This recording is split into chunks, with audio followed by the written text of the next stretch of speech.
பூவே உனக்காக திரைப்படம் வெளியாகி 30 வருடங்கள் ஆகிருச்சு. இந்த படம் அப்ப வெளியாகி எத்தனை கோடி ரூபாய் வசூல் சாதனை படைச்சிருக்கு அப்படிங்கிற தகவல் வெளியாகி இருக்கு. அதாவது நடிகர் விஜயோட கேரியர்ல மிகப்பெரிய வெற்றி படமா அமைஞ்ச படம் அப்படின்னா பூவே உனக்காக படத்தை சொல்லலாம். அவருக்கு பெயர் வாங்கி கொடுத்த படங்கள்ல ஒண்ணுதான் பூவே உனக்காக. இந்த படம் பிப்ரவரி 15, 1996 வெளியாச்சு. இந்த படத்துல விஜய்க்கு ஜோடியா சங்கீதா நடிச்சிருந்தாங்க. இந்த படம் அந்த டைம்ல வெளியாகி மிகப்பெரிய அளவுல வெற்றி படமா அமைஞ்சிருந்துச்சு. இப்போ இந்த படம் வெளியாகி கிட்டத்தட்ட 30 வருஷங்கள் ஆகிடுச்சு.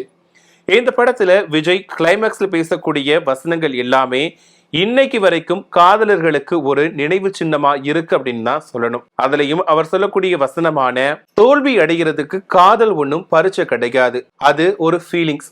ஒரு தடவை வந்துடுச்சுன்னா மறுபடியும் மாத்திட்டு இருக்க முடியாது அப்படின்ற வசனத்தை சொல்லலாம். இன்னும் எக்ஸாக்டா சொல்லணும் அப்படின்னா இன்னொரு டைலாக் இருக்குது. அது என்ன அப்படின்னா, காதல் அப்படிங்கிறது செடியில பூக்கக்கூடிய பூ மாதிரி. அது ஒரு முறை உதிர்ந்து போச்சு அப்படின்னா மறுபடியும் எடுத்து ஒட்ட வைக்க முடியாது. அதே மாதிரிதான் என்னோட காதலுமே அப்படின்ற மாதிரி விஜய் தன்னோட ஒருதலை காதலை வெளிப்படுத்தி இருப்பாரு இந்த டைலாக் மூலமா. இது இப்ப கேட்டாலும் ரசிகர்களுக்கு பிடிச்சமான ஒரு வசனமா இருக்குது. இந்த நிலையில இந்த படம் வெளியாகி 30 வருஷங்கள் தாண்டிடுச்சு. இப்போ இந்த படம் அந்த டைம்ல எவ்வளவு வசூல் பண்ணிச்சு அப்படிங்கிற தகவலுமே வெளியாகி இருக்கு.